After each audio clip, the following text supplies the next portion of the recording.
Dahil sa ginawang adjustments ng San Miguel sa Game 4 ay nakaiwas sila na mabaon sa serye, hindi na nila hinintay pa na malaglag pa sa 3-1 bago nila ilabas ang kanilang bagong taktika. Ipinasok si Mo Tautua sa starting lineup para kontrolin si Cliff Hodge sa kanyang pagiging agresibo sa pagkuha ng rebounds, ang kanilang ginawa ay nagbunga naman ng maganda.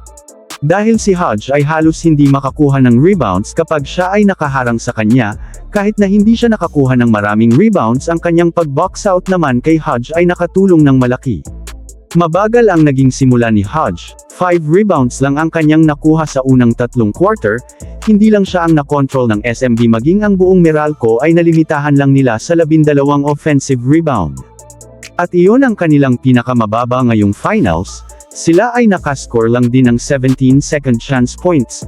Bagaman natapos pa rin ang laban na may 10 rebounds si Hodge, yun naman ay pasundot-sundot lang. Sa unang pagkakataon sa serye ay umabot ang Beermen ng 100 puntos, yun ay hindi lang nila basta-basta lang naabot, dahil nalagpasan din nila kahit ang 110 points. Ang puwersa ng kanilang opensa ay nadagdagan sa pagpasok nila Vic Manuel at Terrence Romeo sa laro. Silang dalawa ay nagtala ng 8 points at 7 points, na naghatid ng quality minutes para sa kanilang koponan. Medyo nangangapa pa si TR7 sa kanyang pagbabalik, pero si Manuel ay talaga namang nasulit ang kanyang 7 minutong paglalaro, 6 na puntos ang kanyang iniskor sa dulo ng 3rd quarter nung humahabol ang Meralco.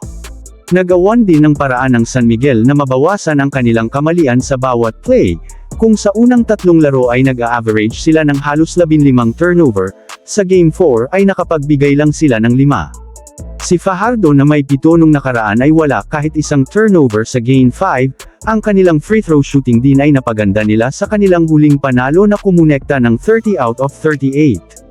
Sila ay 65% lang sa unang 3 laban ng finals, ang second best player nila na si CJ Perez na may bitbit lang na 60% sa foul line papasok ng Game 4, ay tinapos ang laban na 8 of 10 sa kategoryang yun.